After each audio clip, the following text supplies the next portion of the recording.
out of women's sports. And so I know the president is very excited about the bill signing that will take place at 3 o'clock this afternoon. You will hear from him more on that later, and we look forward to seeing you there, Sage. So thank you very, very much. Garrett, great to see you here today. Thank you. On Gaza, the president has spent basically his entire public career criticizing foreign entanglements, nation building, sending American troops to fight abroad, particularly in the Middle East. This plan seems like it could ultimately involve all of those things. Can you explain this reversal and how building and owning Gaza squares with America First foreign policy? I would reject the premise of your question that this forces the United States to be entangled in conflicts abroad. The president has not committed to putting boots on the ground in Gaza. He has also said that the United States is not going to pay for the rebuilding of Gaza. His administration is going to work with our partners in the region to reconstruct this region. And let me just take a step back here, because this is an out-of-the-box idea. That's who President Trump is. That's why the American people elected him. And his goal is lasting peace in the Middle East for all people in the region. And as I said in my opening remarks, we've had the same people pushing the same solutions to this problem for decades. And it's been made very clear to the president that the United States needs to be involved in this rebuilding effort to ensure stability in the region for all people. But that does not mean boots on the ground in Gaza. It does not mean American taxpayers will be funding this effort. It means Donald Trump, who is the best deal maker on the planet, is going to strike a deal with our partners in the region. Because he did not rule out American troops in Gaza last night. Are you doing that now? I am saying that the president has not committed to that just yet. He has not made that commitment, and you know that. And on the foreign partners, the Jordanians, the Egyptians, the Saudis have already panned this plan. What foreign partners, if any, have expressed any interest in being part of it? Well, the president has said he's been socialing this idea for quite some time. He's been thinking about this. He said in his remarks last night, this was not a decision or an announcement that he takes lightly. And the president has already spoken to the President al-Sisi. In fact, that was his first foreign leader call. He's meeting with the King of Jordan, King Abdullah, next week. He spoke with the King of Bahrain. He spoke with the Crown Prince of Saudi Arabia. And he has made it very clear, he's been very vocal, that he expects our partners in the region, particularly Egypt and Jordan, to accept Palestinian refugees temporarily so that we can rebuild their home. I'd like to show you some images of Gaza that were taken. Fox News aired this. I mean, that is, as they put it, in an apocalyptic scene in Gaza. This is an uninhabitable place for human beings. Do you really think that families can live their dream in a region that looks like this, with no running water, no electricity?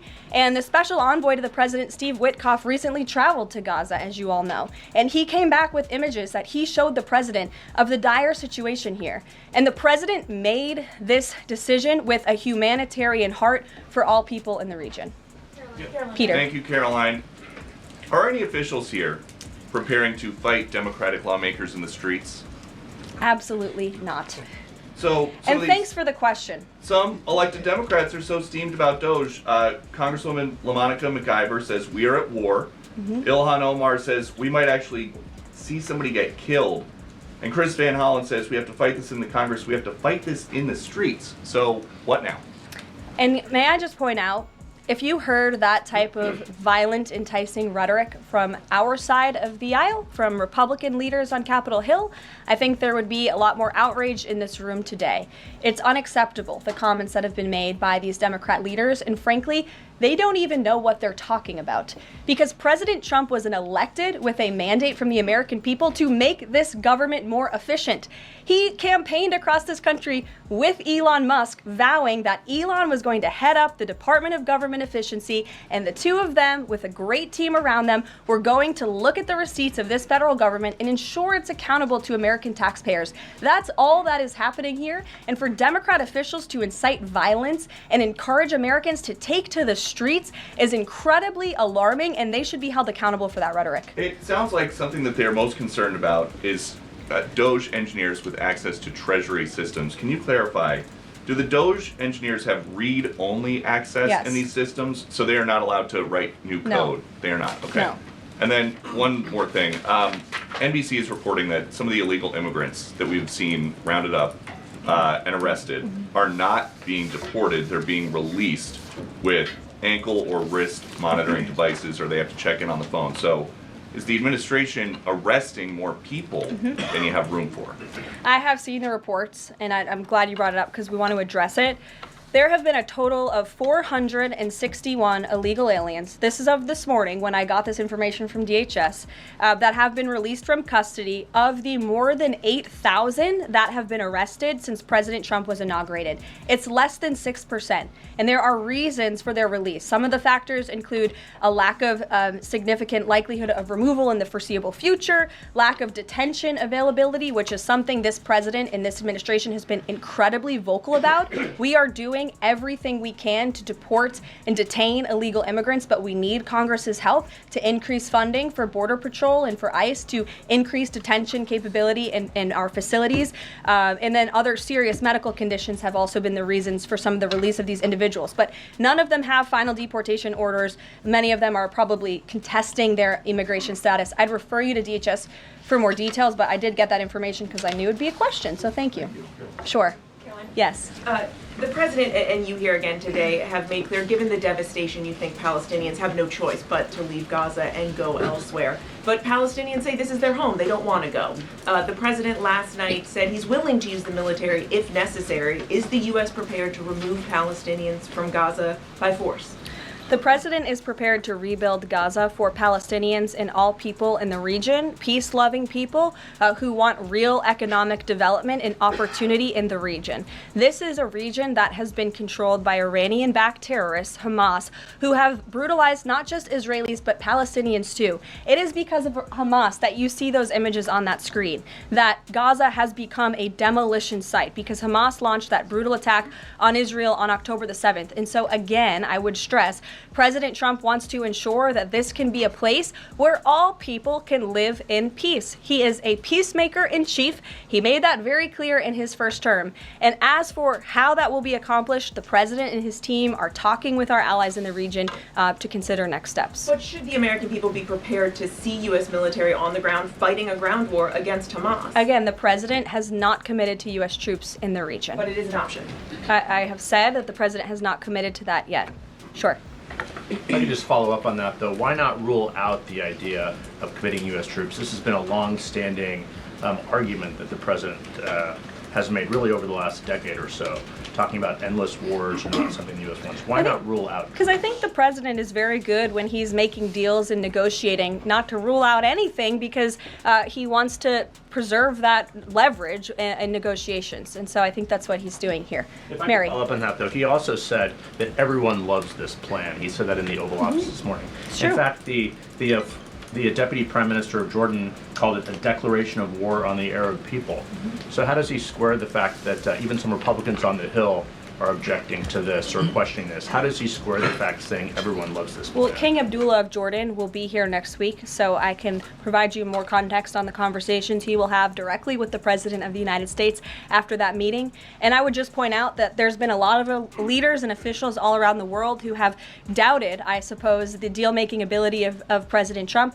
You heard the Panama leader saying that he would not agree to some of the concessions that he has now made because of Secretary Rubio's visit. You had the Colombian president saying he wouldn't accept flights of Colombian illegal nationals who have entered into our country illegally, and those flights are underway. So actions speak louder than words. Dasha. Karoline, you said the president has been working on this idea for a while behind the scenes now. Is there a written plan based on the president's proposal for Gaza? And if so, when was it drafted and who had a hand in that? The plan was written in the president's remarks last night as he revealed it to the world and to the American people, and his team are continuing to be engaged on this effort. I saw the National Security Advisor this morning. He has a very busy day of calls, and they will, again, continue to engage with our partners. That includes Steve Witkoff as well. Mary. Two questions for you on the news of the day. So, how is today's executive order going to impact the 2028 Summer Olympics in Los Angeles? For example, would a man who thinks that he's a transgender woman be allowed to compete as a female on U.S. soil? It's a very good question, and the president has actually mentioned this, that he does expect the Olympic Committee and the NCAA to no longer allow men to compete in women's sports. And I think the president, with the signing of his pen, starts a very public pressure campaign on these organizations to do the right thing for women and for girls across the country. Again, this is an incredibly popular position. There have been many notable female athletes who have had the courage to speak out against some very powerful institutions in this country. They deserve to have a voice and a say. The president is bringing their voice to the highest level at the White House this afternoon, and he expects these organizations to comply with this federal executive order that he'll be signing today. Thank you. And one more on media coverage of this executive order and the topic in general. What's the White House's view of framing that calls men transgender females or similar rhetoric coming from organizations like the ACLU and GLAAD? Well, it's been very clear. The policy of this administration is that there are only two sexes, male and female. Pretty simple. Brian Glenn. Yes.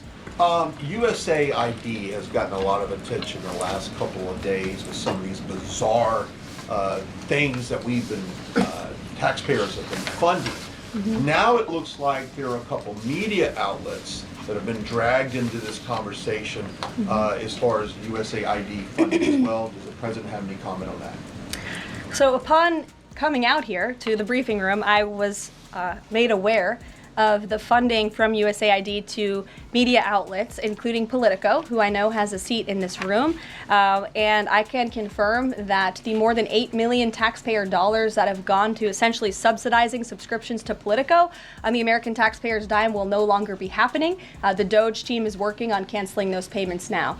Again, this is a whole of government effort to ensure that we are going line by line when it comes to the federal government's books. And this president and his team are making decisions across the board on, do these receipts serve the interests of the American people?